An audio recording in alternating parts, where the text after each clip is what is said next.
You're live on the AM show across Ghana's 16 regions and around the world on myjoyonline.com. I'm Sweetie Abochi. Let's get into our big stories now. Now, we're continuing our conversation on 2025 outlook, but today we are focusing on education. My guests, we have Dr. Peter Anti, Executive Director for the Institute for Education Studies, and he joins us via Zoom. Doc, good morning. Good morning, Sweetie. Okay, great. Happy New Year. It's good to see you. And we also have Divine Kpe in the studio here with me. He's an educationist. Divine, it's good to see you. Good morning. Good to see you too, Sweetie. Good morning. Good morning. And later we will be joined by Dr. Clementa Park. He's Deputy Ranking Member on Parliament Education Committee. Gentlemen, let's get into the conversation right away. But I want to start with you, Doc, on Zoom. I want your initial remarks in terms of where we stand. And I also understand that you have a presentation for us this morning. So first, let's begin with, what does the education sector really look like as we speak? Thank you very much, and good morning to your viewers and listeners. Ghana is having an education sector that looks promising, despite numerous challenges.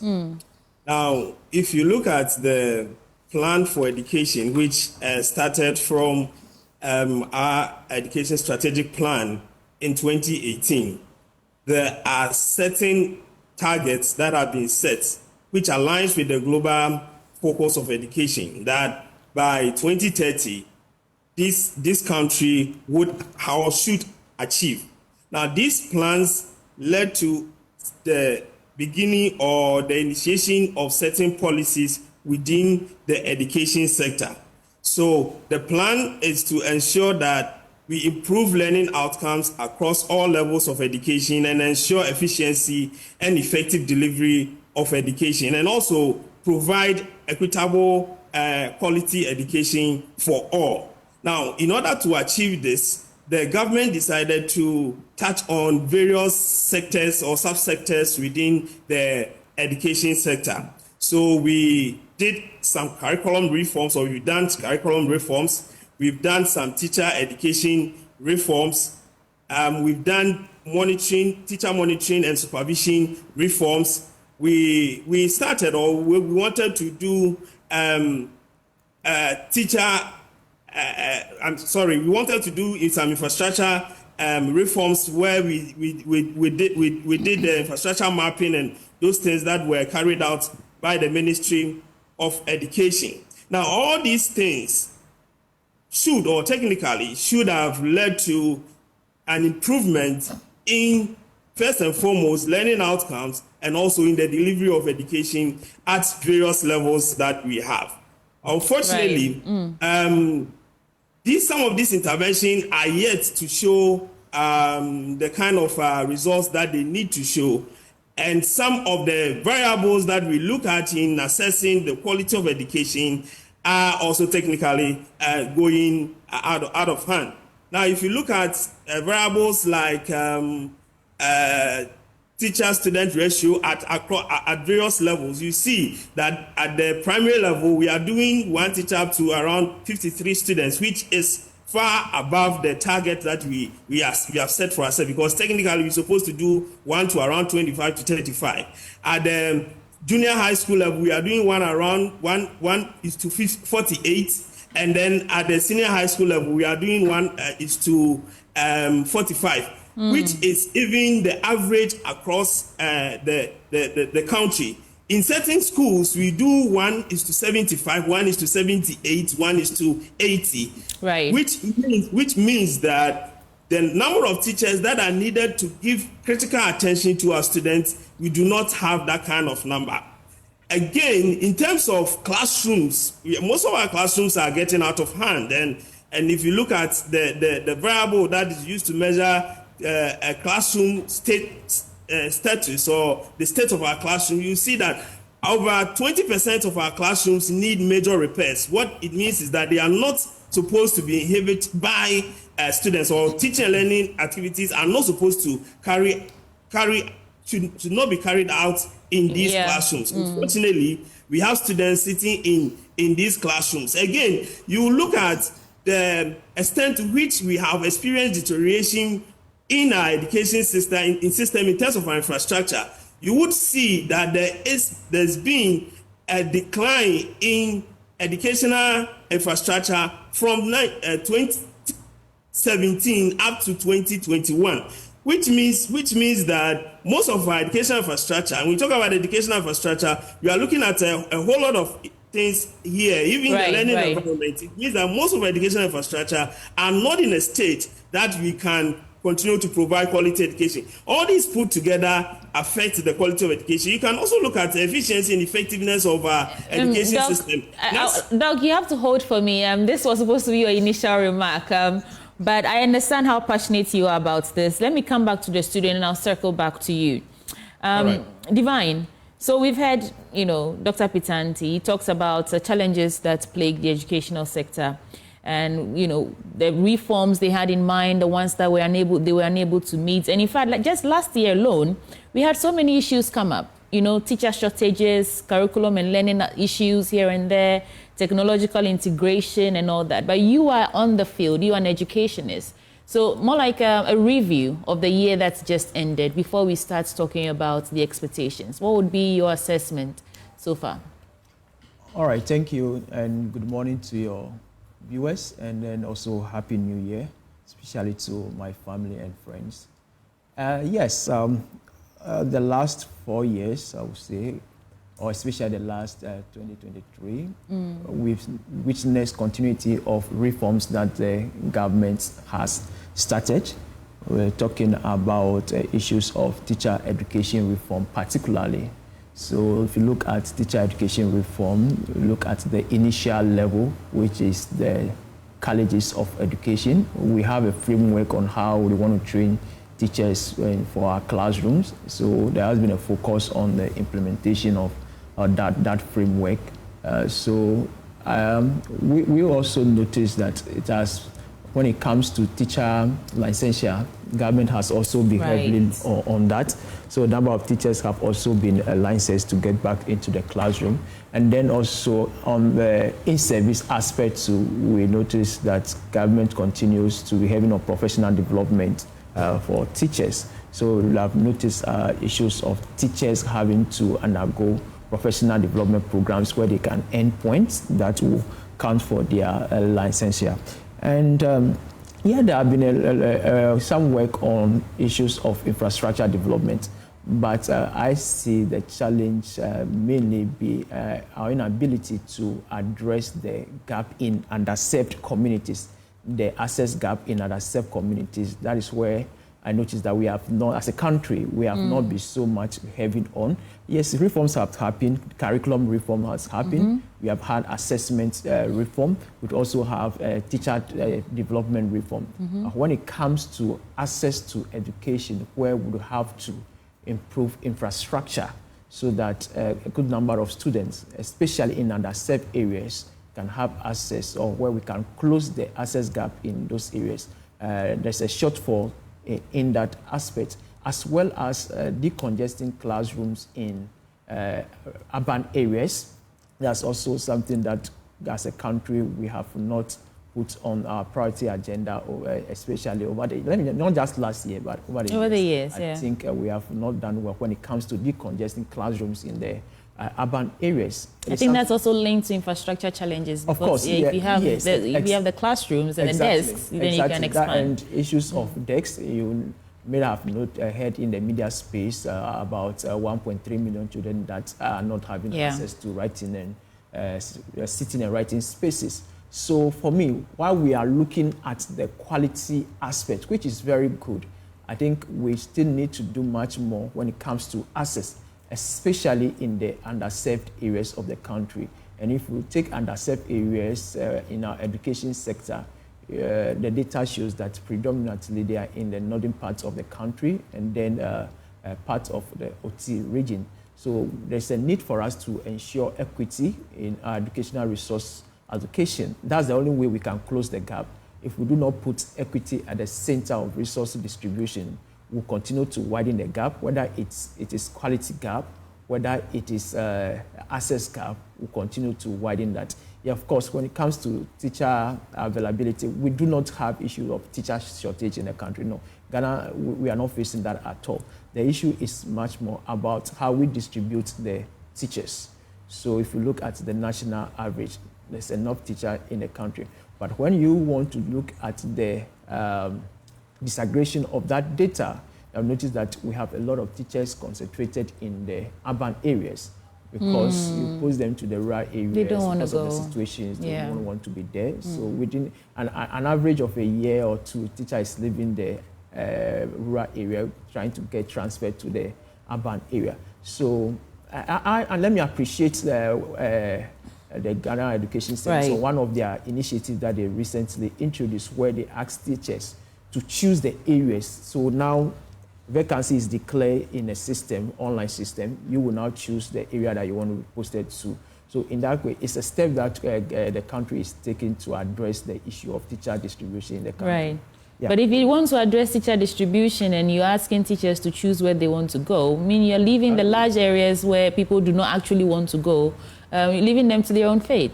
All right, so this is how the system plays. So the system displays vacant areas, all right? So when you go to the system, you don't see an area that actually there is a lot of teachers, or where teachers are not, you don't see that in the system. So when a potential teacher logs into the system, has a lot of schools that they are supposed to be to select from. When the school is full, you can't have access to it. Oh, okay. And once it is full, it means that your next find another option. option. So by all means, those vacancies declared. All right. Don't be filled. Yeah. Okay, so let's get into the issues. And now that we're talking about expectations, it's only fair that we sort of revise what the NDC's manifesto was coming into. I mean, before winning the election, they made some promises. They outlined some comprehensive educational policies.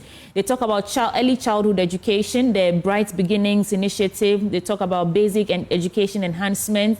Of course, the free senior high school education. They want to continue it, review and continue it.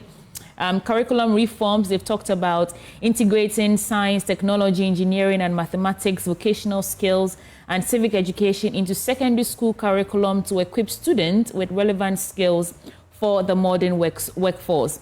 They also talk about teacher welfare and development. They plan to abolish the teacher licensure exam, reinstate automatic employment for qualified teachers and improve conditions of service through increased salaries, housing provisions, you know, the whole thing. And they talked about addressing double-track system and the inclusive education, decentralization of procurement. We were just talking about that. Support of Islamic education and school farms initiatives. Just a run-through of some of the policies that the NDC proposed in their manifestos. So let me start with you, Dr. Pitanti. Let's go straight to general vision and goals. What are the top 3 priorities for the incoming administration in transforming the education sector? What should they be focusing on as we speak? And I believe this is the time you can start your presentation for us. Oh, okay. Thank you very much.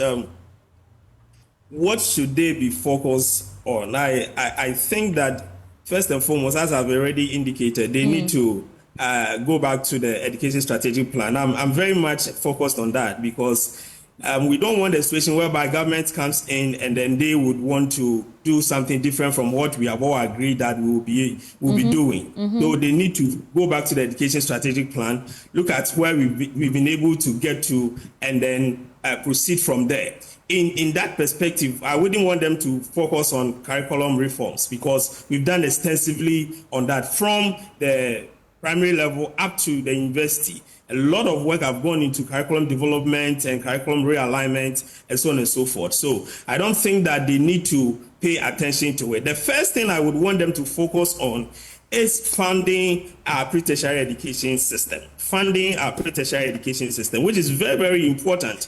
Now, most of the things that we need to do at the pre-tertiary level boils down to education. All the challenges that we are talking about boils down to education. So if they want to achieve the targets of 2030, then there should be a model that would be designed to fund pre-tertiary education. I know that they have said that they would want to find a sustainable source of funding for the free senior high school. I'm tempted to say, and I think I agree with Nat, that is now proposing that there should be a fund for pre-tertiary education, not only the free senior high school or not only the basic schools as Nat is proposing. I think that there should be a fund for pre-tertiary education where we will look for sources from different areas, multiple sources, some coming from the oil, some coming from government coffers, maybe specific redesignation of certain taxes, like instead of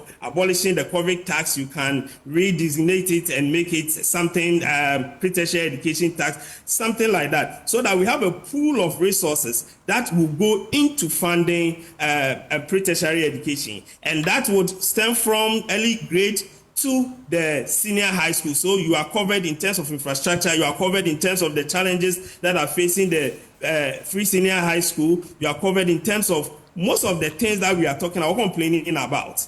The second thing I would want the government to pay particular attention to is teacher development issues, teacher welfare. Let me put it that way, teacher welfare issues. You see, at the center of everything that we do is the teacher. And if the teacher is not comfortable, it means that the delivery of education is going to be affected.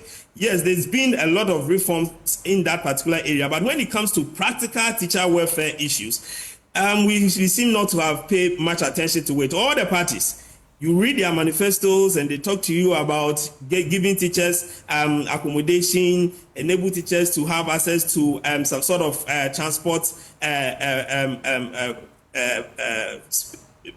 transportation, something.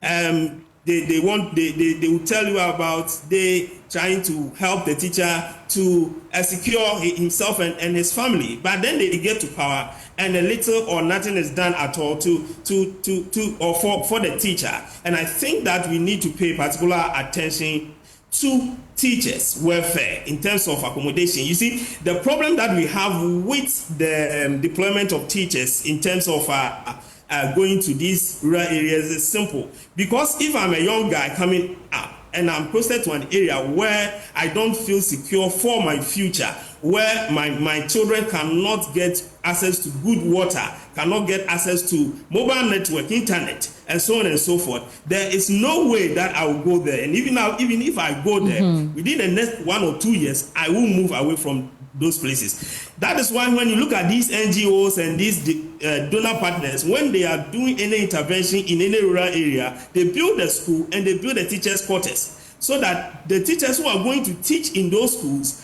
are comfortable in terms of accommodation and the other things that they need. And we need to start thinking around that particular area. So that is my second point. My third point is the relationship that would be established among the authorities and the various stakeholders. And I think that is going to be kick-started by the supposed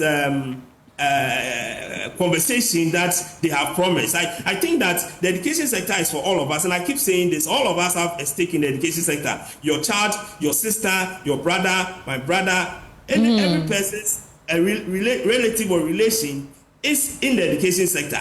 Therefore, when it comes to discussions about education issues, it should be open to all of us to have a say and have a contribution to the kind of things that we want to do in the sector. And then also listen and then have an open door policy so that people can voice out their challenges, and as they are being voiced out, it's going to be addressed. I don't think we did much with that in this with this particular administration, and I'm hoping that going forward, whoever has the ministry should be somebody who have an open door policy, who listens and who takes the feedback from the people very seriously, so that he can use that to transform the sector. We can do all that we want to do, but if the people do not feel that these are what is required to transform the education sector, that kind of delivery that we want to have, we will not be able to get that. So for me, these are the three things that we need to look at. You need to look at funding pre-tertiary education. I'm not saying that is the most important thing, but of course, the three supposed to funding pre-tertiary education, which will deal with all the challenges there. I'm looking at teacher welfare, and I'm also looking at stakeholder consultation and collaboration between the Ministry of Education and all the other relevant stakeholders. Right. Let me make this last point. Okay. If you look at the sector, what most of us use to do most of our analysis in the sector is what was called the Education Sector Performance Report. If you go back to the years, every year the Ministry of Education publishes the Education Sector Performance Report. Since 2000, this administration have not been able to publish a single report in the education sector. So I ask myself, if you say since 2000, it can't be this administration. 2020, sorry. Okay. This 2020. In fact, Right. I think the last report was published in 2018 or so that covered a lot of the factors that we're looking at. Since then, they have not been able to publish a single report. And if you talk to most of the donor agencies, they are very worried because those are the things that we use to match how improvements are carried out in the education sector and for the research and other things that we do. If they so much claim that there's a lot that has been done, why have they stopped publishing that report that was published every year to let us gauge the improvement in the sector? So I'm saying that in going forward, we need to go back to the publishing of this report so that all of us will gauge the improvement that are being done,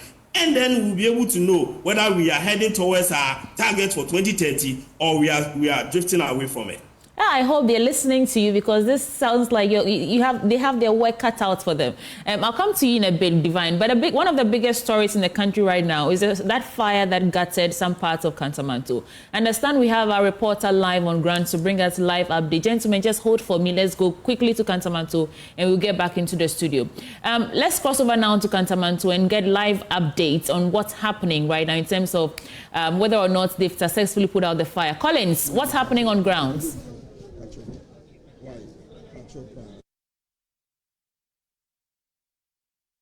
Currently at Kantamanto, where the fire has ravaged several shops here currently, and nothing can be picked here. But before we give the situational report, I have the public relations officer for the Ghana Fire Service here, Mr. Alex Kenate here, that we want to speak to him to find out what really happened, if the preliminary investigations has revealed what caused the fire outbreak. Good morning, Mr. Alex. Yes, sir. Good morning. Thanks for having me. Right. First of all, what is the situation at this moment? So at this moment, I'm being careful not to say it's under control, but we are seeing that it's under control. It's out of danger. The fear that would have had ordinarily with fires like this has been calm. We've contained the fire. As you can see, we contained the fire from further spreading into this building and that building. So the fire is contained. I can say it's under control, and we are working hard to make sure that it's finally extinguished, and then wouldn't leave room for reignition, of the fire once we finish extinguishing. When did the distress call came? So unfortunately, there was no distress call. Our officers, we have what we call station outlook, where if we see any thick smoke in the air, we trace it. So officers actually did a station outlook, and based on the station outlook, as they were proceeding, then a motor rider came to the station to report about the fire. So it was after the appliance had moved, then people started calling. So we didn't come here based on a call, but we came out based on station outlook. So that was around 1:18. So by 1:20, our crew arrived here at the fire scene. And upon arriving at the fire scene, they realized the fire was well alight. So they had to call for more reinforcements. So as we speak, we have 13 fire tenders garnered all over from Accra especially, and a few from Tema and then Spintex Road, all here at the scene to make sure that the situation is put under control. What really caused the fire? Do we know? So for what caused the fire, we are still investigating. During investigations are done during firefighting. So as we fight fires, we investigate, and so people are pointing to arson. We don't want to rule out arson. It could be a cause. It could be something else. Other information we are gathering is that after the market women or the market folks have closed, the people here resort to turning this place into a bar and brothel. So wherever there's bar and brothel, people smoke, and when people smoke, they indiscriminately dispose of these bats, and these bats can fall on anything. So yes, it could be arson, it could be electrical fault, it could again be indiscriminate disposal of these cigarette bats as you know, or even negligence. And the fact that people resort to cooking in the markets is a very worrying situation, because as we were fighting a fire, explosions kept going off, you know, due to the gas cylinders people had stored inside their stores and shops. Before we look at the number of shops that have been destroyed here and some of the items that were in, what were some of the challenges that the fire service faced when they got here? Well, we faced quite a lot of challenges. Accessibility was one. The good thing for us is that at the early hours when we came, accessibility wasn't too much of a problem, you know, apart from the interferences from people. But as the day dawned, like, you know, the morning came, accessibility became a problem, because it became a busy day, cars coming in, the road getting blocked, every congestion happening, and then the fact that there was no functional hydrant within this terrain. So we had to resort to traveling all the way to Farisco and then to GNRE to go and replenish and come back. So you can imagine the distance from here to GNRE at Circle, and then being in traffic all the way coming back here again to fight the fire. It wasn't a mean job, you know. So those are some of the obstacles. Human interferences is one of the obstacles again that we faced, and the fact that we don't have enough fire attendants in the system. It's a very worrying situation for us as a service, because as I talked to you, we've dispatched almost all the fire attendants in Accra to this scene. I think including Flagstaff House, including Parliament, the only fire attendants left, I can say, is the fire attendants Ajin Kotoku, Anya, and then maybe Electoral Commission. Other than that, all other fire attendants are here. So if there's any other fire within Accra, it will be a very big challenge, because all the tenders are here. So we will ask and we will plead that more tenders should be purchased for the fire service, so that in the case where we have serious fires like this, even if we commit a lot of fire tenders, we still have a lot more on standby to be able to take care of the situation when they happen simultaneously. Before we go, how many shops have been destroyed so far, and what were some of the items in the shops? Well, I'm looking at over 100 stalls and shops, so over 100, but I would want to focus on what we've been able to salvage. This story building was salvaged. Even this story building we are under was salvaged. The Ghana Commercial Bank was salvaged. Mind you, the Commercial Bank is a very important installation, and also the fact that the bank had a standby generator, and at the same time they had a diesel tanker at the back. So if we had not done enough cooling, the fire coming into contact with the diesel could have caused a lot of problems. So we've been yes, there's been some damages, but trust me, the salvage has been much more than the damage. Thank you, Mr. Alex Kenati. So that's the public relations officer for the Ghana Fire Service. They're giving us an update on the situation so far. Now, let's engage some of the shop owners who they have been affected here. Good morning, please. What's your name? Your friend Belinda. Belinda, again, I was saying now, also come more shop action. Miss Metuade or Batia also ne wa edi enyamegum Batia also ne jana kanakakra na my sister so ton tare ono so nyamache na my boyfriend so me down for no so nyamache ono so stores me no ton tare ni paba wo ono so nyamache the time be na what is a jana to hase me say no be 3 me sorry na me nyaka nti me enten by 5 na me ba na nyama ni na ahye. Right, a day now, Obeka, a dear child by an assembly for a show, Sabia, or Mopese, or Momramomoa in any form of support. Oh, Nameka Chaba is only a mobile. A bit more to say, I called you loan near the Ejuma, near Yankasa Sika the Ejuma, into on boy and Sakakrani, Benyane, the Asha Sibiuma, because a mobile, a name baby a befani, a sanya scanibium. Into yes, Reno, Nipa Biana Shibiano, yes, by sending pay for some more mobile. Now, Mumboy, yes, Romopa.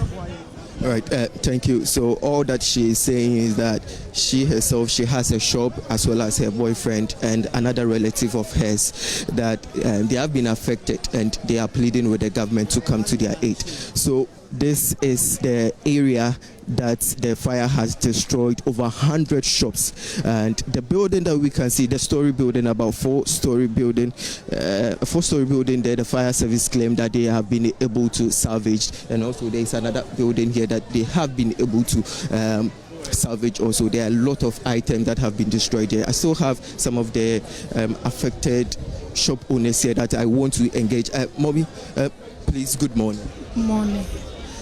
What's your name? Pacho Frose? Pacho friend me Naomi. Naomi, Pacho, dey na wo ha say. Pacho me ton body sprays e wa hanom. Na anope mada me da on your friend me say like a high shinty. Sorry mbra. Ne sa anope me sorry ya me dimrika me ba enso. The omo kan e yesa nya hye wi. Shini woni pa be ya fa ho bi. Shop no niome wo mina hye. Oh, me de mini shop but me she dwa wa ha na ye de niam na si ochman wa ha ti ho no warehouse na e wa ye de niam messing ye buy no bibia ashe bia wo niam warehouse nyina ashe me niam wo ho nyina ashe se de na wo ye bibia no e be ya fa ho se nya si awie but omo gusu dum janu so still omo ya Sani konosa obi nim baby e free ya e buy. I destroy the ben out beto abani. Me hu ne men campo. The ebe kan say aban no ntwa nani no meboa because enye easy. Awofo no ebinum agigi loan no mo de ye adwuma. E na akoba ne say no e ba ne say ya chese. Ye hu de ebe ka Sorry. So she said she sells on the stretch on the pavement, and she keeps her things in one of the warehouse which the fire has destroyed the shop. All her items, she has lost all the items there, and she's pleading with the government to come to their aid. I still have more people here. Please, good morning, and what's your name? My name is Kofinto. What do you do here? I'm a keeper as a shop. My shop was now the old one is a Johnny buy no. I dare say by 11:32. Now her light off. And encrophobe am my juma. TMBA shops near there. The Johnny told me shop. Miss first the mini opposite. How now the start here. It start here and in a bar. What here professor be ye boy no. But the one a jano. E ba no na no ye din. Sebi o na ye for so say be yi boy no, but man is a which ye dit me kura no ye bom me abombo na de ba bonten na ma ye mere because which ye ni farm so san me for so say na man for sika wo me ho a ye say me ko buda na ni na me yi obi 600 million obi 40 million ni ade ni nyina ase sisi a na dia atom pai bo because ye ni ani da so afi na esa be start class 1 because sisi a na ha mo bi amfa excavator be si ase omu bedwiri ha ayesa the trouble be ba se na patana ye no obi aba obehu se ne ha e na ogina ton na de cause ye ni babi a ye ko Kantamanto ye ni babi a amanfo nwama ahye no over millions of millions eye demand pa ti yesra ban o meye yemwa because any NGO for ye need that brebe o babi a because light of omudundum wa ha na no odin light omudundum wa na no odin me kasa na misu because me ya me kitan yere kitan kola num aha na me didi nti abane sa adwuma be na me nkoye me kobokro me phone so ne me bibia ase e wo inside me sika 600 million 40 million 30 million ni nyina me yese me kofa be me hwe ade no se na e ko no me di agora mewu Sorry. So he says that he has lost over 67,000 Ghana cedis.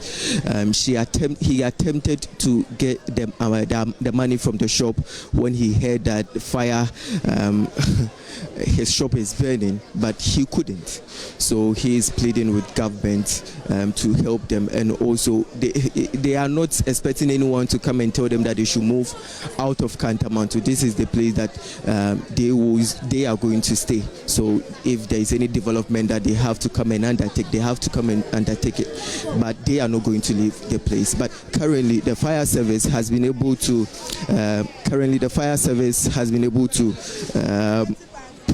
Calm the situation. So now the situation is under control here. I can see about 13 fire tenders here. The situation of where the market was rather sad story coming in there. Our sympathies, to those victims, those shop owners.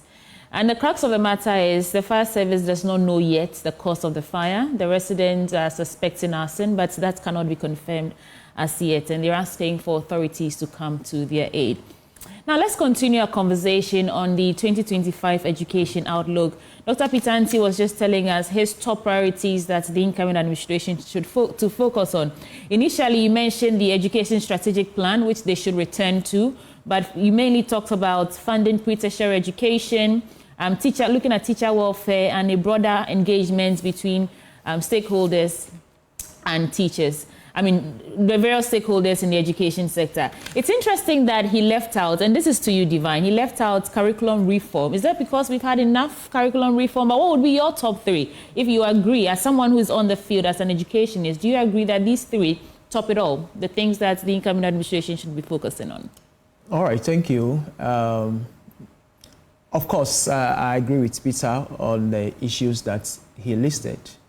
There are issues that governments must pay attention to, for me especially when it comes to paying attention to teachers, their welfare, because at the center of every quality education system is the teacher.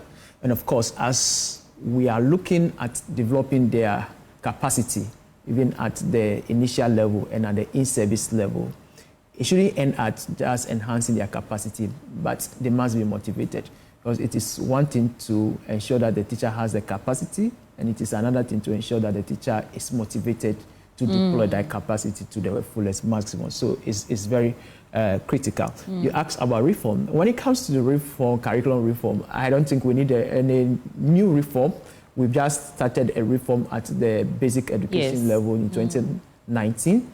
What is very important now is for the incoming administration to see how they can support this ongoing reform, because especially availability of teaching and learning resources to support the implementation of this particular curriculum reform is very critical.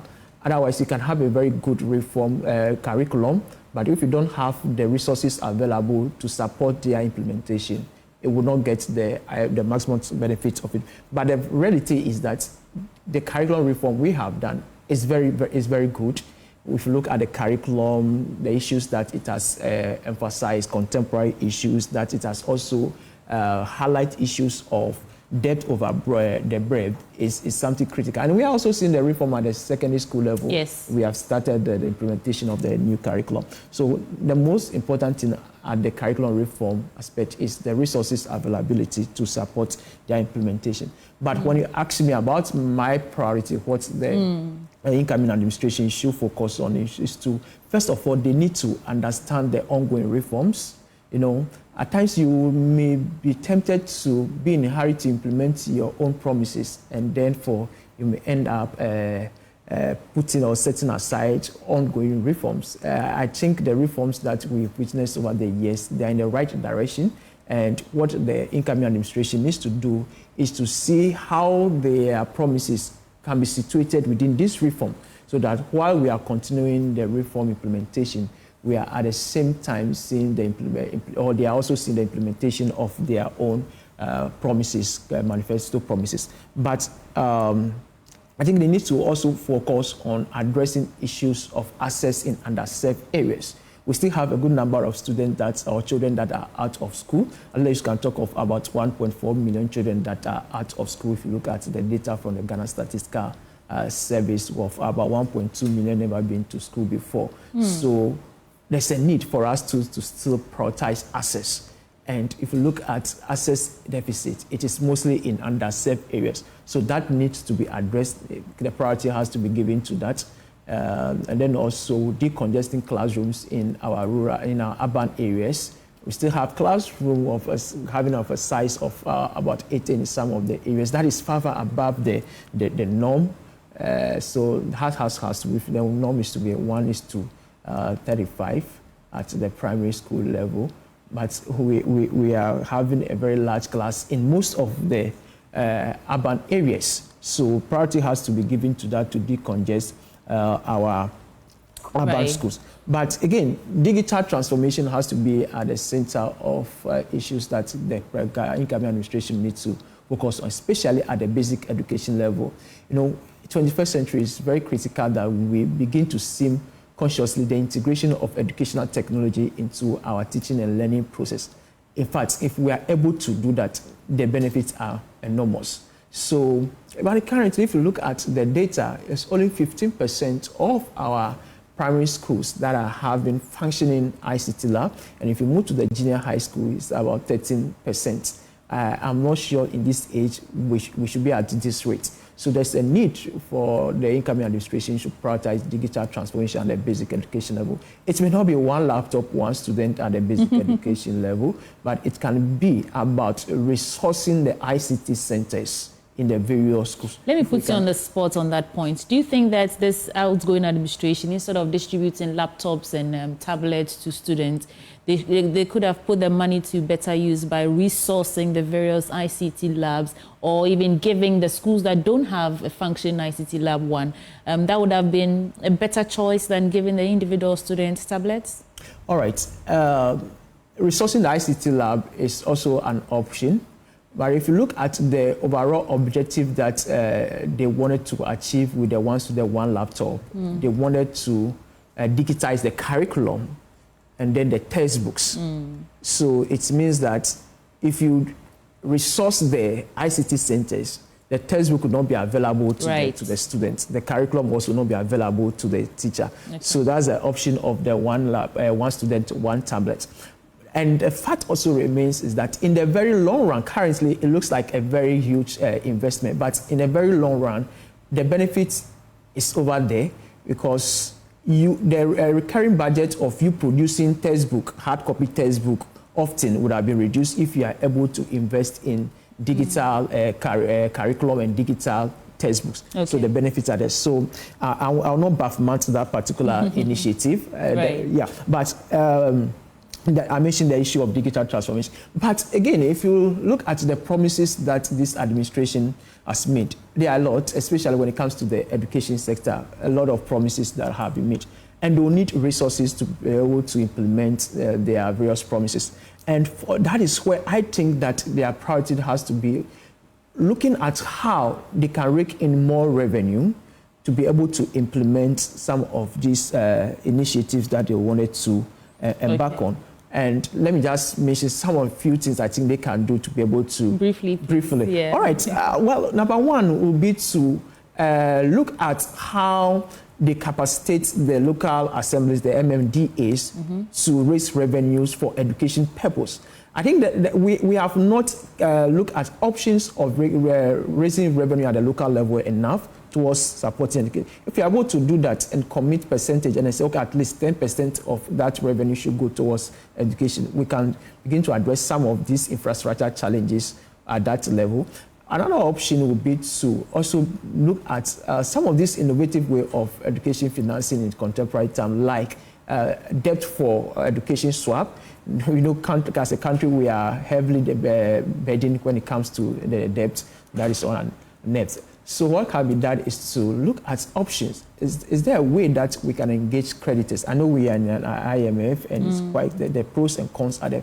But we have to look if there's an option for them to swap debt for education. It's something that other countries are doing. Maybe your debt can be lessened, or the interest rate can be lessened, so that in alternative form, you are to increase your spending in education so that your creditors can lessen the debt burden on you or reduce the rates at which you pay your interest rate. Okay. So these are some of the options. But alternatively, spending efficiency has to be at the center of everything that the government does. So that the little that will be put into education, we can get the maximum out for it. For every 1 cedi that we put into education, we should see value for it. So there should be an option for competitive procurement, so that things that we are procuring, we get value for it. And then also, lastly, I think this is very critical. There has to be an oversight on how we spend money, because if you look at Auditor General's report every year, you notice that a lot of money that we put into the education sector, there are the issues of mismanagement. So how do we address that issue? Is to ensure that we strengthen the financial management at the various education sector institution level, so that we can block some of these leakages, that the very little that will be putting into education sector in terms of finances can also yield maximum output. All right. And the common thread that ran between your submission and Doc's submission is that human resources in terms of teacher welfare and teacher development. But Dr. Clement Apak joins the conversation and he's on phone. Doc, thank you so much for joining. Dr. Clement Apak is Deputy Ranking Member of Parliament Education Committee. We are doing an assessment and an assessment of previous year, and then looking at expectations for the incoming administration in terms of education. I'd like to find out from you, as a Deputy Ranking Member on Parliament Education Committee, what would be your assessment of the outgoing administration successes in terms of the education sector? Where do you think they overpromised and underdelivered? Well, let me say good morning to you and to my co-panelists, as well as the viewers. Right. I think that your question is not a fair question. Obviously, you know that I am a member of the opposition MPP, NDC party. Of course, we just won power, and hopefully in the next few days, we will be taking over. You have known me to be a very ardent critic of the current government and its educational policies. So when you pose a question like this, you create a situation that would... Well, Doc, I just want to know what your overall assessment is in terms of how they fared with the education sector. There are many issues that came up. There are many successes as well that we can talk about. I'm just looking for a more general assessment in terms of, at the end of the tenure, what have they done that is commendable? What are the gaps that we should be looking at before we look at the expectations of your administration? Well, that is why I'm saying it will be difficult, because I truly cannot single out anything that they have done that is commendable. I know that, reforms have taken place in terms of curriculum, in terms of teacher training, but these are reforms that are time sensitive and are mandated. So, for example, we had the reforms with regards to basic education, where we transitioned from where we were to what we now call the standard-based curriculum. But then again, when you look at the reforms, they are not complete, because after the reforms took place, the teaching and learning material that ought to have accompanied the reforms to make sure that we get a full complement in terms of the students, in terms of the teachers, and the available material to instruct our wards on the basis of the new curriculum, are yet to be fully provided, and it is already 5 years. And every 5 years, we have to look at curriculum reforms again. So in the area of the standard-based curriculum, whilst it was a laudable idea, the implementation of those reforms have not been holistic. We cannot even say we have achieved 60% of the said reforms. Then when we look at the area of furniture and the deficit, it has compounded over the years. One is not saying that we've never really had challenges to do with adequate furniture. But when you have a situation where today, according to Africa Education Watch, about 2.3 million students have no access to furniture. Clearly, that is something that we can flag as having not been properly addressed within the context of the current dispensation. Then we can also look at the example of capitation grants and the fact that we are speaking of arrears cumulatively the equivalent of 2 years, which definitely creates problems for the management of public basic schools. Is the capitation grant that is used as the basis to manage and run the schools, to procure and assess the services of carpenters and masons to fix broken down walls, cracked walls, fix windows, to organize activities like sporting activities, to organize activities like mock exams and what have you. And because the capitation grants are not remitted regularly and timeously, all of these activities have been affected. I had colleagues earlier on speak about matters to do with teacher motivation and even teacher inadequacy, particularly in rural and underserved communities. That continues to be a challenge. We know of schools in some rural communities where you don't even have one teacher, sometimes one teacher manning from primary 1 to primary 6. So the issues are many. And unfortunately for us, this government has been very, very cagey in sharing proper data and information on what is going on in the educational sector. So as we sit, we are now beginning to learn a lot more post the election about some of the endemic challenges within the system. And I can tell you that in the next few days, when a new government takes over, we will be shocked to get to know the level of challenges bedeviling the educational sector in general, and particularly basic education specifically. And Doc, you say that in the past 8 years, there's nothing that this administration has done that's commendable. Wouldn't you say free SHS? I mean, there are issues that came up, we know, but isn't that one thing that we can commend for this government? Well, from where I sit, we should not be giving the government credit because we have argued that the concept of free senior high school is not a brainchild of Akufo-Addo and Bawumia. The concept is embedded in Ghana's constitution. And we have even argued, rightly so, that we started what many have described as the progressive variant of the policy. They came and said they wanted to do it wholesale.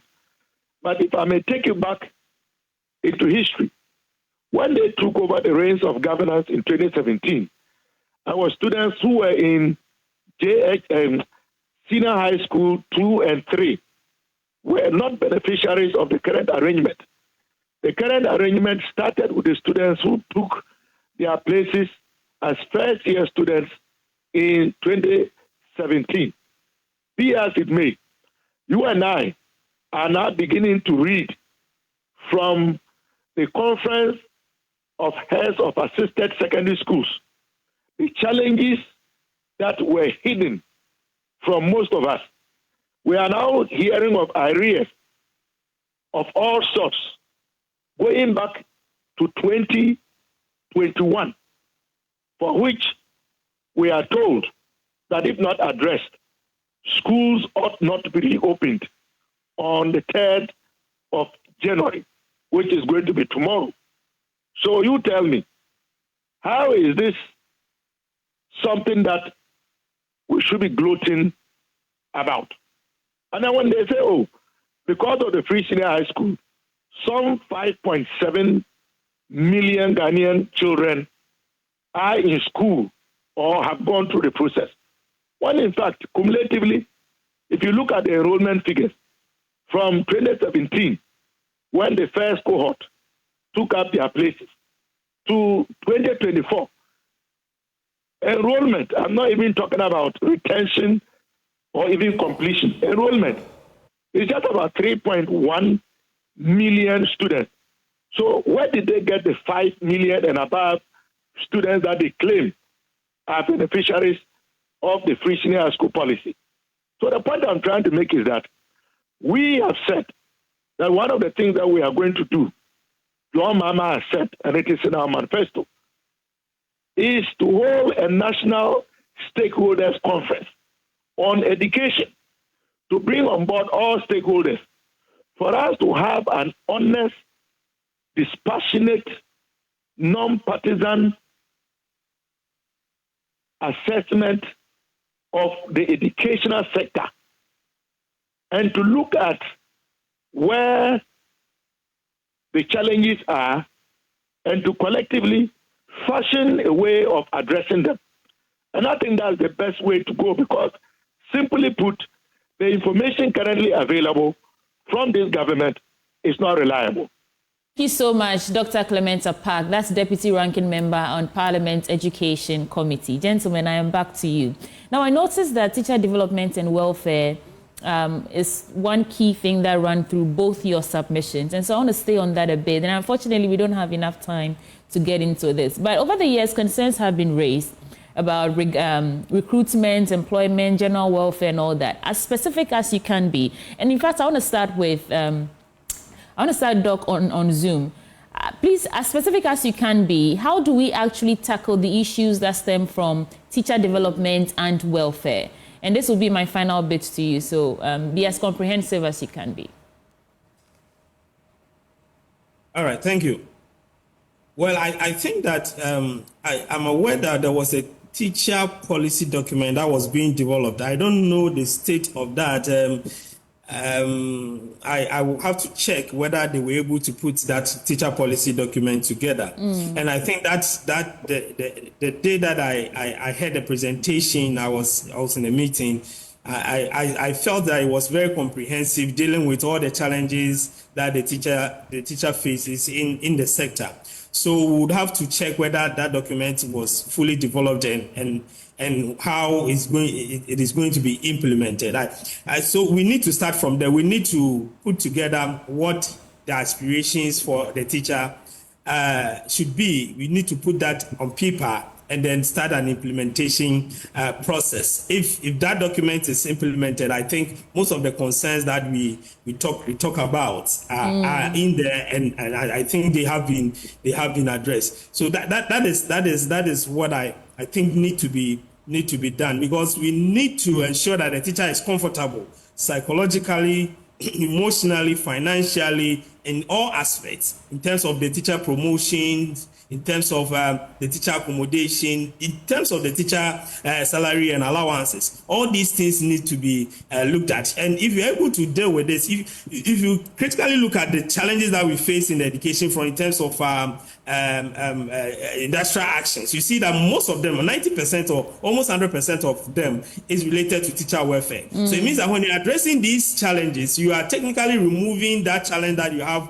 where teachers are going on strike today, they are not coming to school tomorrow, they are doing this and that. You are addressing all that, and you are improving efficiency and ensuring that the contract hours are used for what they are supposed to be used for. And I think that we need to, as the Honourable Member said, we need to have a comprehensive conversation also around how we want the Ghanaian teacher to be. I say that we have not respected the teacher for so long, and it's time that the teacher takes its rightful place in the teaching profession. As we speak now, you know that CITAC has declared an indefinite strike. And this issue has been pending for the past 3 years. Yeah. Now, imagine that it was, I'm just putting any other profession there. You think that we would have been so reluctant to address the challenges of CITAC and wait till they declaring strike? This year, last year alone, they went on strike for 2 or 3 times. And it's the same issue about teacher welfare promotions and other issues. We did not pay particular attention to it. Promises were given and they were not adhered to. And now they are going on strike. We don't know the other groups in the education front that are also preparing to go on strike. Right. These are the issues that we need to find a way to bring all of us together, see the way forward, and then codify whatever it is that we want to see in the education front in terms of the education workers' welfare. And if we're able to do that, I think that we'll be able Dr. Peter, we just lost you. We lost your sound. I'm not sure what happened there, but thank you so much for joining us and helping us discuss this. Let me wrap with you in the studio, Divine. As specific as possible. I know you either agree, reiterate, add your own points to how we can solve the issues. Looks like the teacher is the backbone of the successes of the education sector, right? From all across, tertiary, pre-tertiary, basic, it's the teacher. That is the focus now. How do we change the narrative? All right. One, we have implemented several interventions, financial and non-financial interventions, aimed at motivating the teacher. What we firstly need to do is to review these interventions to see whether they have had any impact on teacher motivation. If they have had, or if there are challenges, how do we address the challenges in these existing teacher motivation packages?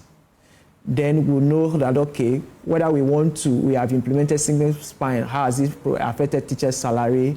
We have implemented steadily for teachers. What are the challenges? Has it impacted motivation? Promotion issues, there are still issues with promotion. How do we address them so that they can also improve teacher motivation?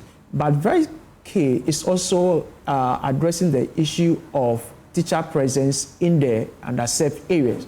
And several promises have been made over the years to commit some percentage of teachers' basic salary to them if they will accept posting to the underserved areas. But these promises have never been implemented. Yeah. The NDC has made that as a manifesto promise. I'm expecting that that promise will also be implemented once they assume office. The issues have been that how do we determine if a teacher qualifies for this particular package as underserved. I think we don't even have to have that debate because it's very easy for us to understand a teacher that is an underserved area.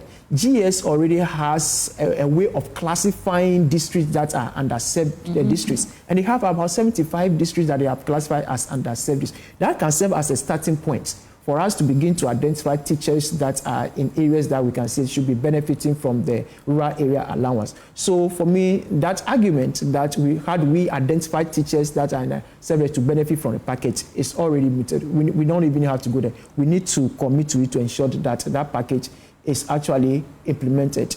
But away from that, finally, I would want to have my concluding thought as well. I'm very expecting from the incoming administration to be very heavy on financing issues, as I've already mentioned. I've mentioned spending efficiency, but the next thing when it comes to finance is for them to look at equity or to put equity at their investments or resource allocation. Over the year, I have noticed that we have invested, but at the end of the day, we will not put equity at the heart of it. So areas that already have the resources, we are still pushing resources to them. Areas that may not be having resources, we are depriving them. So if we're able to put equity at the heart of educational resource distribution, we can address some of the challenges. And then lastly, there's a need for us to look at the Get Fund Act. If we look at the fund, how expenditure has been expended over the years, there's a current development where we are seeing a good percentage of the fund going to non-infrastructure projects. Of course, when the fund was set up in 2000, the main object is to improve infrastructure in our education institutions. But now look at that, non-infrastructure projects continue to be heaped on the fund, and we are using the fund to resource non-infrastructure projects, like the one student, one laptop, the one teacher, one laptop. These are non-infrastructure projects, and we are always asking Get Fund to finance them. When you Get Fund is financing these non-infrastructure projects, then you begin to see that we'll be having schools under trees. We continue to have students who continue to sit on the floor to learn because there's not much space for Get Fund to undertake infrastructure projects. So the Get Fund should be amended. That will make it statutory that at least 70% of the fund is committed towards infrastructure projects. If 30% is left for non-infrastructure, that is fair enough. Hopefully we get more time in the course of the year to get into more issues like these. But thank you so much for joining. Divine Kpe is an educationist. We also had Dr. Clement Pak, Deputy Ranking Member on Parliament's Education Committee. And then, of course, Dr. Peter Anti. He's the Executive Director for the Institute for Education Studies. They all helped us to gauge what to expect of the incoming administration in terms of education. Now, I want to take you back to Kantamanto because it is hot. Reactions are pouring in. People have so much to say. Collins Paul, what else do you have to report?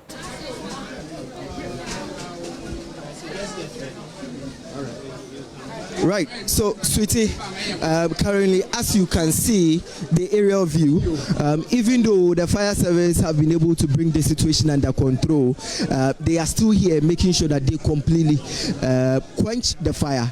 But people are here, scrap dealers are also in. As people are counting their losses, they are also in trying to get some metal that they can go and sell. So that's what is happening over there. But we still have some of the shop owners here that we want to engage. Please, good morning. Morning, sir. Please, what's your name? Do you own a shop here? Yeah, that's my shop. These two shops. Unfortunately, this is my two shops. But down here, I have another shop too at the down.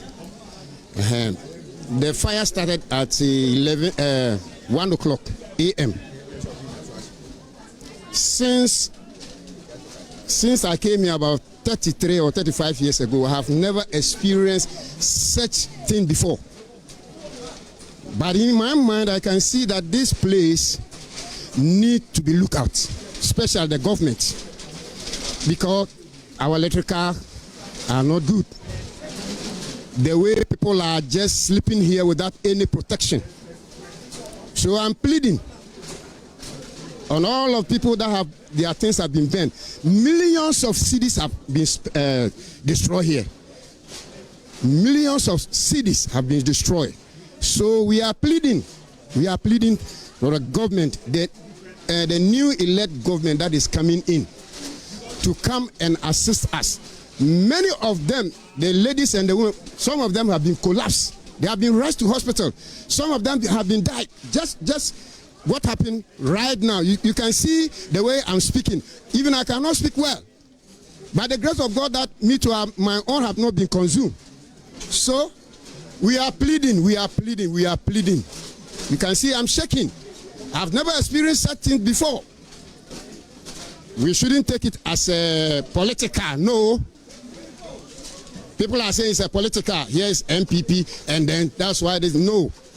I'm speaking as a citizen of Ghana for the government to come to our aid immediately. Even as I'm speaking now, if they can take this thing, delegate to come here, to come and see. Still, Akufo-Addo government is on now. They should allow people to come here immediately. You mean they should bring in authorities to come and assess the situation? Yes, the authorities should rush in right now, because what is happening here now is very arson. I cannot believe in my eyes. People are collapsing. They are rushing them to the hospital now. So please, let them rush and come here right now and come and see the situation at hand right now. Right. Thank you. So that's the situation here. Over 100 shops have been destroyed with millions of Ghana cedis, millions of cedis being destroyed here. I have an eyewitness here who saw the situation when the situation was unfolding. Please, good morning. Morning, sir. Mpacho, on what to say, I no pay. Yes, Adena, anye. Cause you free if you buy a Japanese na say a shop na she. And the reason why my shop na she and say a kwan me where if for bomb for my bedroom. Sa kwan fiber for my bedroom. No more bomb so mfenifo no mo de agisika. To car and back room nya ba me de o magina and o modum jam. Na say me kwala asem kakra me so can say the year bia opposition party beba power bia no market we she. The new reason kra e show us ade no ba even maybe 2013 the opposition party come year the same months and then second market yes the new reason kra e wo ha se me the man kwala asema me kan wa kra no say kamu say Omka sa bama even though abanzo be si store na no be na benya sky dey agibi nti de betuma ba na say omo street ay tight e market ya na kwa say efie ebi wo fufuo ebi board dance ebi num wi ebi num koke no be happen no market wa ha ti betuma abo na say omo street ay tight market ya no anu asem kakra metuma kan Eleo na wo ka say ekwan no kra na fire service on be fa so aba no esi na amanfo binum adigigiska anu ntina makwan na tight info na mo de sa kwan ni na de agigiska no market ya no ene mitumi mo obi din na also otrofo minima dance in the bat say kwan da ho a first me ba afro me ba ma chepa more than 25 years in market here na ekwan de dam e wa ha ti kwan na dam na o hwe na ma bompa tesi o no ma to amu so and the BBC sa no kwan bia na ma fire service here e fa ma ba wa ha enu ti na ma sa problem we na ba wa ha no is aban ba so obesi a me say no si en ha me but e be bo an so obesi no no bia na benya sika to apata ni bi escafo na be there be san to apata no wo bi unya bi so ade ase unya bi ntina me pese se na be ba script be tight wanka se juma be na odi wa oh me ana me wholesale manager ba me jai say me offer abanso agency interview me offer mo dey about saba toilet ya dey adwuma na e ba ya se ye tena na ni ye kofi empty ya anya adwuma bia. Thank you.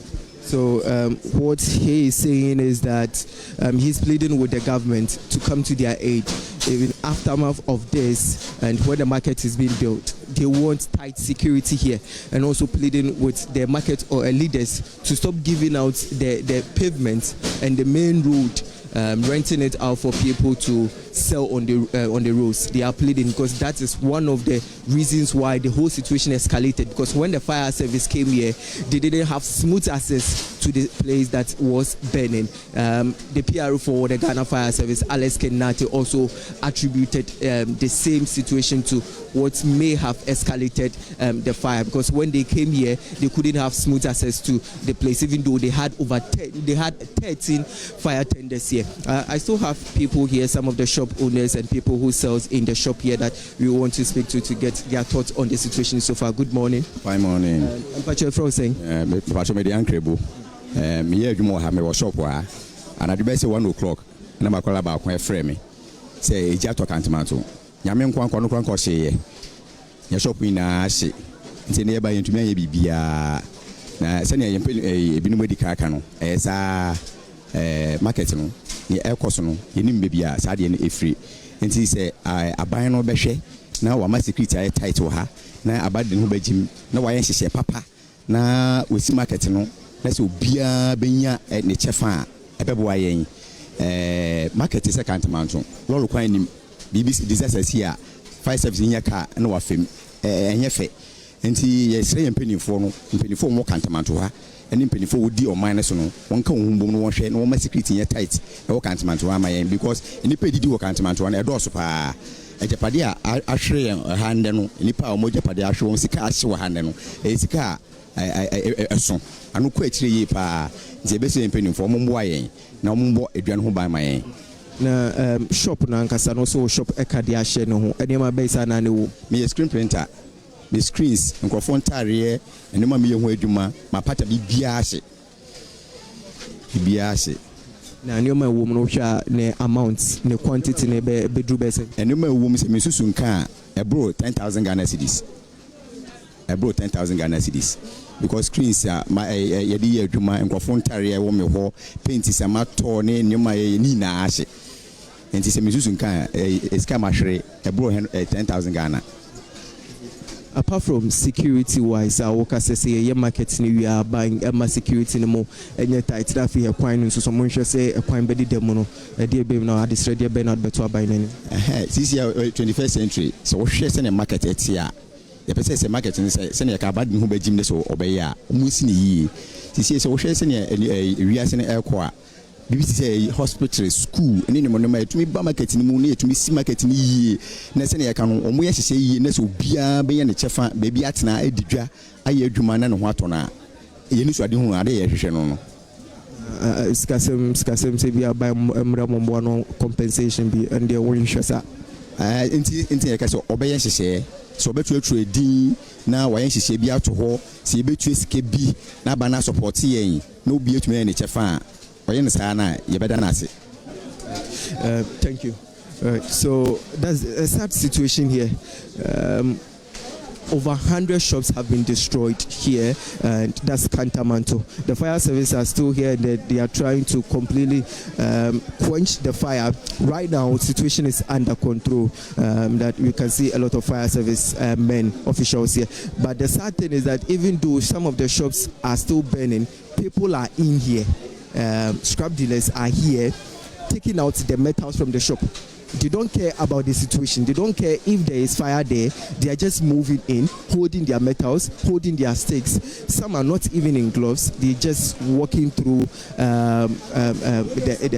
the area there and trying to get any metal that they can just get their hand on to also go and sell. So they're also trying to make money out of the situation here.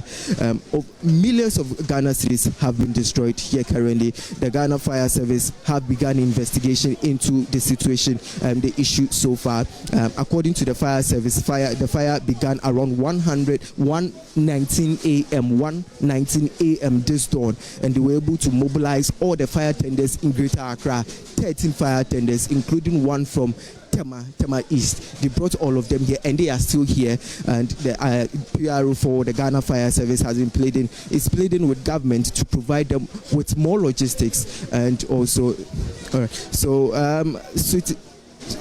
Sweetie, I will you kindly, Sweetie. So take over from me now.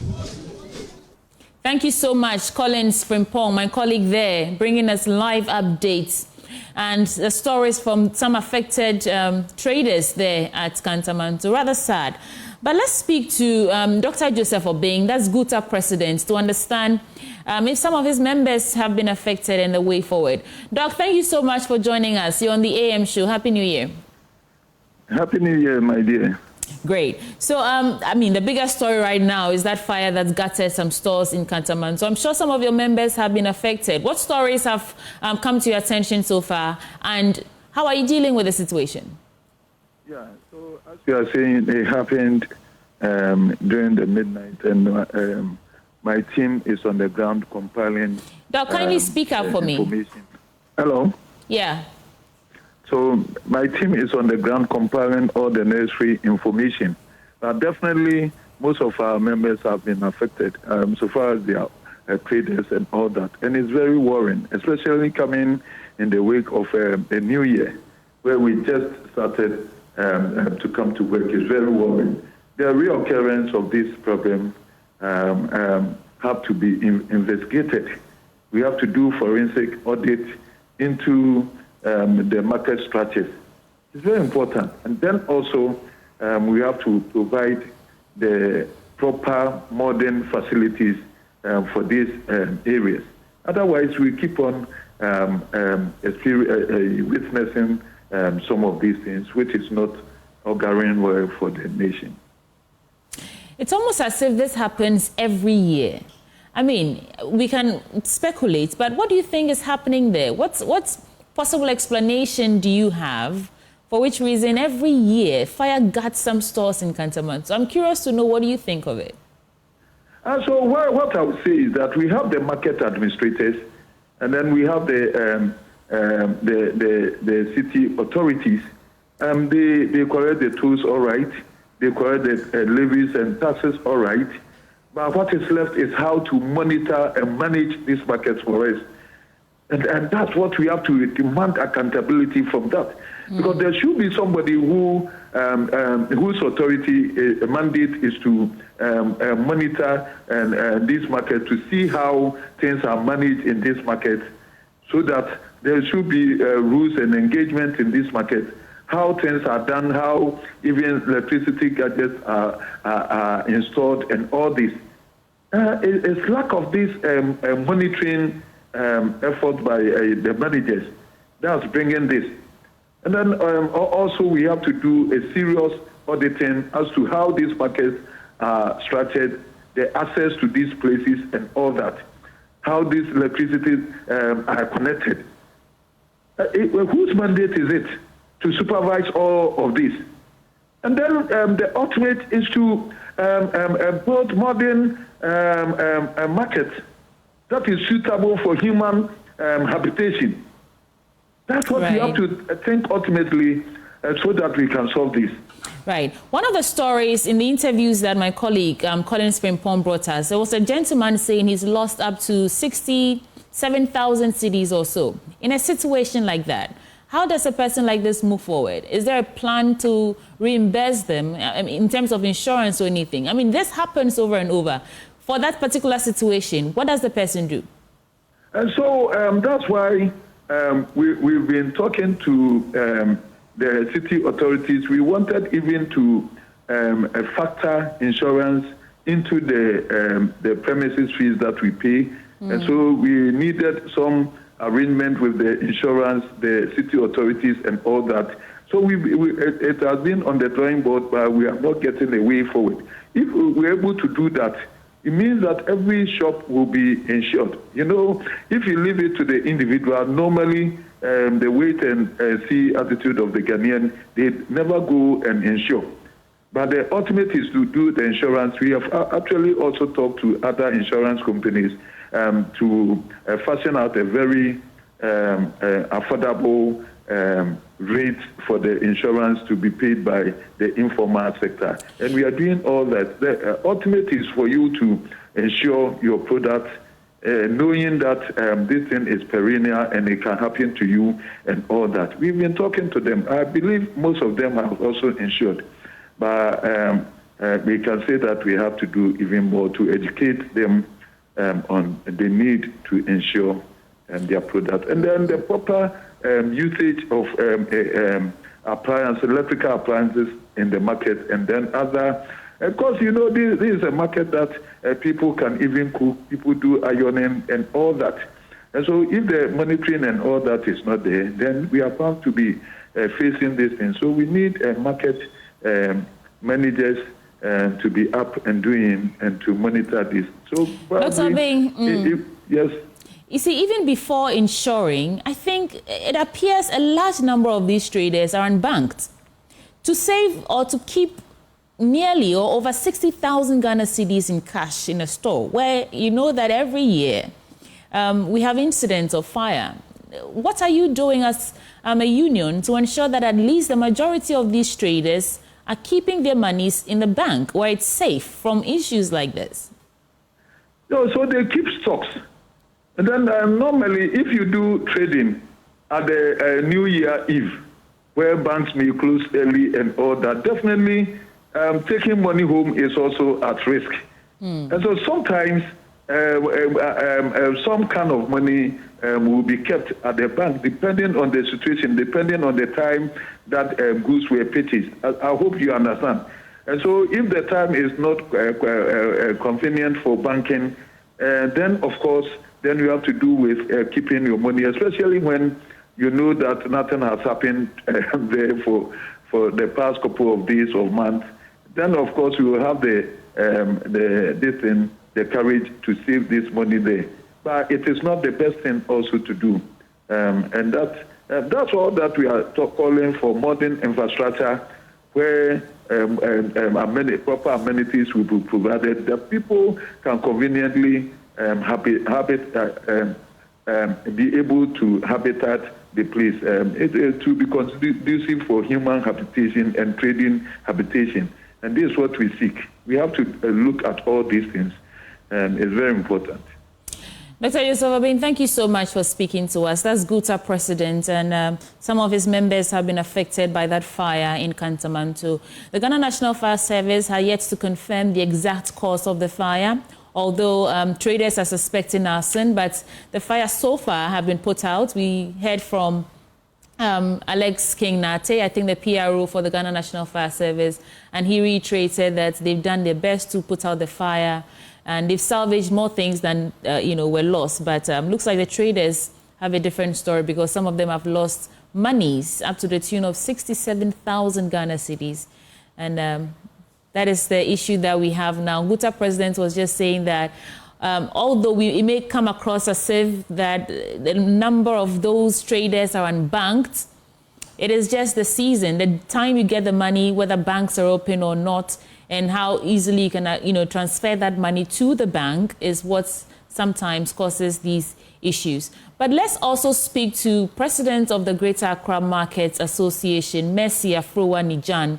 Mercy, thank you for joining the conversation. I want to start from how are you feeling this morning after this incident? And it's not the first time we are seeing an issue like this. How are you feeling? That's not a good sound to hear. We'll try and get Mercy again. Mercy Afrowa-Nijan is the president of the Markets Women Association. And we're trying to see, get more perspective from her in terms of how the people are feeling, way forward, and how many more, how many property, money have been lost to this fire now. Now, some people also said that they took loans, which have just been destroyed in the fire. What do they do? How do they move on from here? Are they insured or not? These are all questions we want to find out from Mercy. And she's back. Mercy is the president of the Greater Accra Markets Association, not Markets Women, beg your pardon. Mercy, thank you for joining the conversation. Na etisaya na pawe. Yamina domo Yamina doma fishapa. Afishapa so. Okay, so now that we are hearing this devastating story, how do you feel? What is the mood from some of the markets, the traders that you've interacted with so far? Oh, my sister, it's very unfortunate. Just on the first of the year and on the second. So I'm very sorry for the members there. It's rather unfortunate. Because during Xmas times, most of the people use all their money to buy goods to trade during the Xmas and the New Year. So if you don't take care, you get a lot of the market people having their money, having their goods bent. Unfortunately, I haven't been to the scene, but I will send my sympathy to my members there and wish them a happy New Year and very sorry for what has happened. By all means, I will go there this morning and check and see how far the destruction is. So I'm very sorry for them. It's rather unfortunate. Mercy, this is not the first time this is happening. In fact, it appears every single year. Fire got some stores in Kantamanto. For as long as you have been president of the Markets Association for the Greater Accra region, what have you been doing to curtail, the widespread fire that we always see every year? How have you done about it so far? A lot has been done. Fire service people go there to do education. They talk about how they have wired their place, and they always advise them so many people shouldn't use 1 meter or 1 socket. So advice has been going on for a very long time. But the problem is the place is old. And so most of the meters and so on, they are old. So I feel there should be a proper renovation there so that they change the meters and rearrange the market because it is stuck. If there is fire service, it will be very difficult for you to get to where the fire is. So I think renovation will be okay so that they change their wires and so on. That's what I thought. Is this a conversation you've had with authorities yet? Is this a conversation that you've had with the proper authorities? We have talked on it. We have spoken on it for a very long time, that most of the markets needs renovation. Most of the market needs facelifting. And what responses have you been getting? For a very long time. Mercy, what responses have you been getting? You said this is a conversation you've been having. What are the responses that you get when you raise this issue? Yes, we do talk to them. They agree on our suggestions, but it's now the time for implementation. And I hope that as we are getting a new government, maybe he will be able to take it up quickly so that we get that response that we want.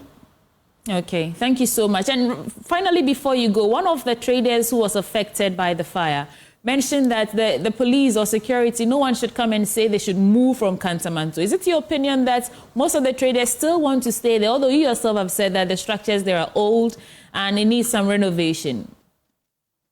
You see, presently the place is choked. It's like no man's land. So everybody is going there to trade and go there, trade and go, without any proper demarcation, without any proper arrangement. So we are sorry that this misfortune this thing got to them at this special time of the year. But maybe they will use that opportunity to rearrange them, modify the place, and renovate the place for a safe and proper trading. Mercy Afro-Anijan is President, Greater Accra Market Association. Thank you for speaking with us this morning, Mercy. Thank you. So that's it about the fire. Collins Primpong brought us some live updates, and we spoke to the president of GUTA, and he also said that it's about ensuring that, you know, the traders and all that things that can be done to ensure that even when fire guts these stores, they can come out with some normalcy. We'll take a break, and when we return, we'll bring you some more conversations before we wrap up the show this morning. I'll be right back. Don't go away.